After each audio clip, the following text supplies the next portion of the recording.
durasi pendek. Untuk sejahtera, inilah hati sang bidadari.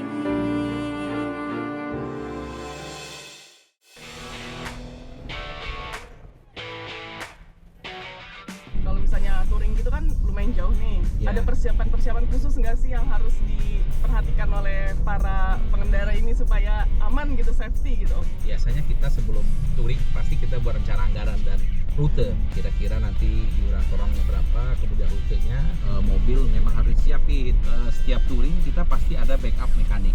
Ya tujuannya supaya nanti di perjalanan kalau ada trouble bisa langsung diperbaiki. Nah, biar lebih aman. Ya sebenarnya kalau touring itu biar berjalan lancar, biasanya ada officer touring namanya. Kita juga nggak mau ya touring kita itu mengganggu pengguna jalan yang lain. Faktanya dalam touring itu ternyata tidak asal loh. Tim touring terlebih dahulu menyusun officer touring yang terdiri dari komander, bertugas memimpin formasi, memastikan anggota touring aman, menyusun rute, dan pengambil keputusan. Nah, ada juga asisten komander, bertugas untuk membackup komander apabila mengalami masalah baik kendaraan maupun alat komunikasi. Dan yang terakhir ada sweeper.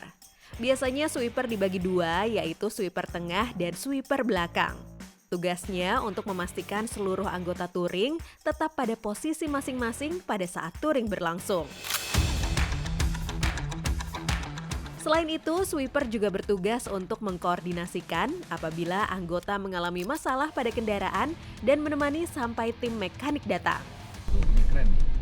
Keren pemandangannya. Ini keren nih. Apa ini namanya? Keren Komander, keren. Keren abis. Keren abis. Kalau touring biasanya sama siapa aja Om? Apakah sama keluarga atau lebih sering sendiri gitu Om? Rata-rata kalau touring mobil itu berdua rata-rata. Berdua. Ya, biasanya ada sama temennya, ada sama keluarganya, istrinya gitu ya. Om, ini jeepnya udah diganti semuanya? Udah diganti semua nih? Enggak cuma ban doang, Ban aja. ban sama lift. Kalau yang lainnya masih asli. Kalau begitu keluarga mendukung atau kadang suka? Nah, itu biasa kalau anak motor, anak jeep kalau belanja dia nggak ngomong sama istrinya. Tiba-tiba udah ganti aja. Udah ganti aja. Kalau ngomong pun harganya dimurah-murahin gitu ya. Nah, itu tadi keseruan Miss Diana dan Miss Alila bersama Om Kasto. Kalau Miss Echa dan Miss Nova, kira-kira lagi di mana ya? Mom Lucy ini salah satu tim touringnya Om Kasto juga loh. Keren banget ya, wanita pemberani. Tapi nih, para Miss gak saling tahu loh kalau mereka gabung di tim touring yang sama. Tapi naik mobil ginian aku baru pertama kali dan perjalanannya kayak gini, tapi ini seru banget. Tapi enak banget sih. Tambah lagi Mam yang nyetir lagi, ya ampun. Keren banget sih Mam. Awalnya aku ragu loh Mam. Soalnya kok perempuan terus bawa mobil ginian. Iya. Berani lagi, ya ampun. Biasanya keren kan banget. cowok-cowok Iya, kan. makanya. Iya, rata-rata cowok. Tapi emang keren banget sih Mam. Dari tahun berapa sih kemarin Mam? 2017. Touring itu tuh rata-rata nggak ekstrim ya. Kalau touring itu biasanya on the road gitu loh. Tapi kalau misal yang kayak off-road gitu, yang jalannya tanah, becek, lumpur segala macam itu beda lagi gitu loh. Wah, akhirnya Miss Echa, Miss Nova, dan Mom Lucy tiba juga di Bukit Teletubbies. Jadi, Bukit Teletubbies Ujung Genteng ini sebagai tempat untuk light off-road seperti yang dilakukan timnya Mom Lucy ini. Nah, kita intip juga keseruan Om Kasto bersama Miss Diana dan Miss Alila ya. Ternyata touring seru juga ya. Nah, selain menemukan keseruan saat touring bersama komunitas atau teman-teman itu, punya manfaat juga untuk membuka cakrawala berpikir karena menemukan suasana alam yang baru dan menemukan ketenangan.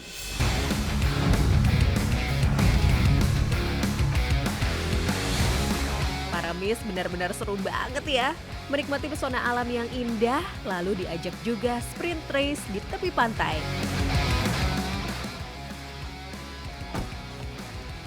Wow, seru banget. banget. Asik ya? Asik. Yuk kan. Kok ngapain? Touring juga tadi? Kita justru touring banget sama Om Kasto Tadi kita satu rombongan tadi. Serius? Yuk kita sprint race lagi yuk. Sprint race lagi. Ayo siapa takut? Nanti yang menang dapat apa nih? Boleh, boleh. Santai ini seru nih. Seru nih. Ayo, boleh. Gas mams, gas. Kita ke pantai ya? Ya.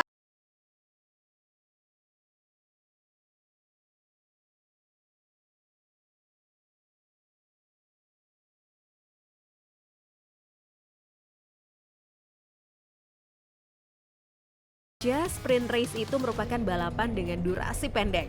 Seperti yang dilakukan Om Kasto dan Mom Lucy ini. Walau sprint race-nya sebentar, tapi berhasil membuat para Miss menunjukkan ekspresi senangnya. Wah, para Miss bakal ketagihan nih.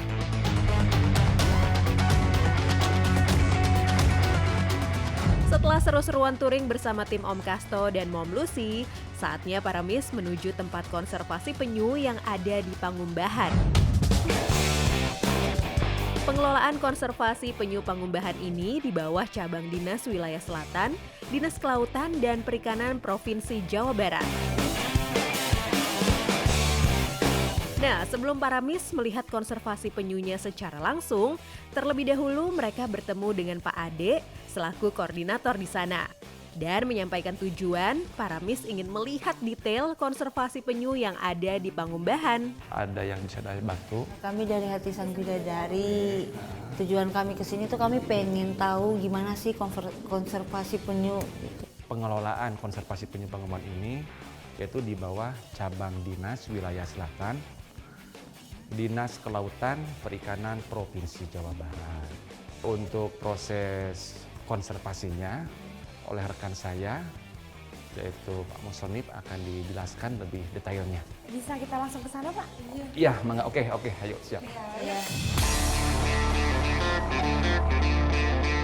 Setelah mendapatkan arahan dari Pak Ade, para Miss langsung menuju tempat konservasi untuk bertemu dengan Pak Onip dan melihat secara langsung proses-proses yang ada di konservasi penyu.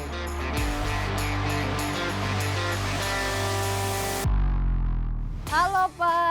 Halo, selamat datang di konservasi penyu Pangumbahan. Iya. Lagi ngapain nih Pak?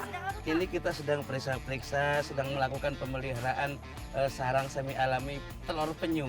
Oh, ini telur penyu. Iya, di dalam ini telur penyu. Bisa dilihat nggak Pak? Kalau dilihat dibongkar lagi, Nggak bisa. itu nggak bisa karena akan merusak embrio yang sudah terbentuk dalam telur penyu.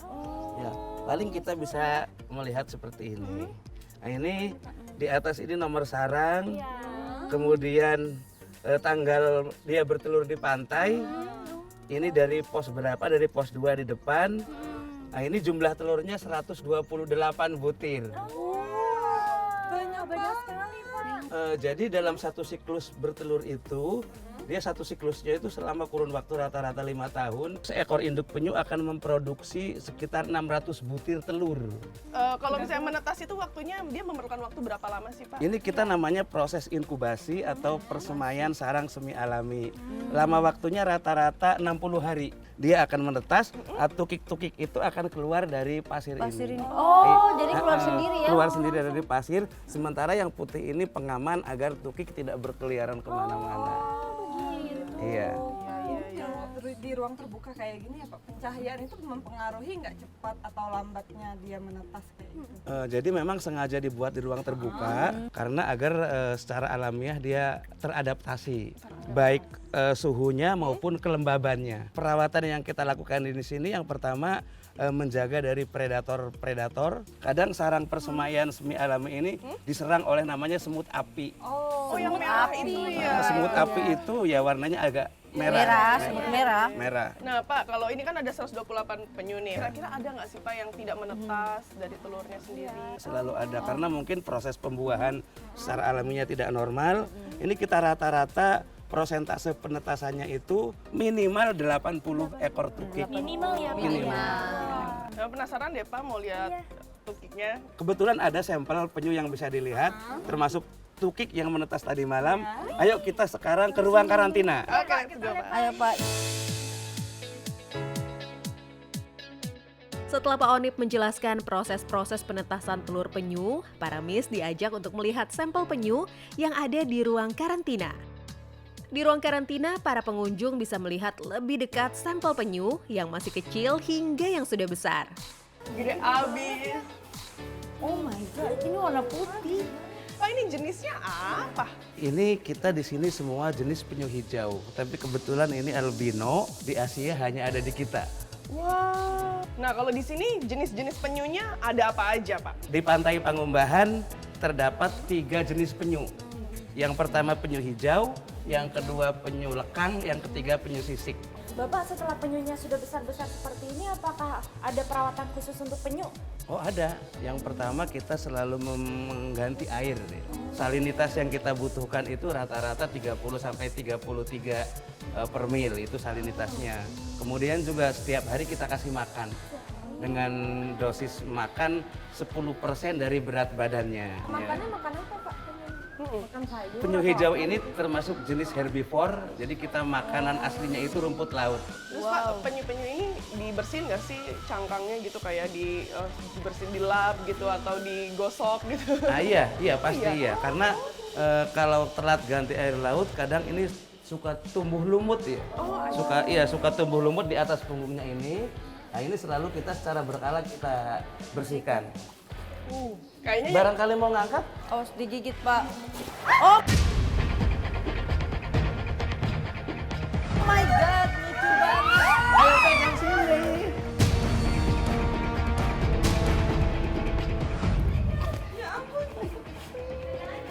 Ih, Tuhan, dia pukul saya, dia oh, dia bergerak. Nanti Miss kalau mau ngangkat ada yang ukurannya kecil-kecil. Kalian ini beratnya berapa sih, Pak? Kayaknya tadi Sekitar berat 25 banget. kilo. Berapa? 25 kilo. 25 kilo. Iya. Oke, yang lain silahkan. Oke.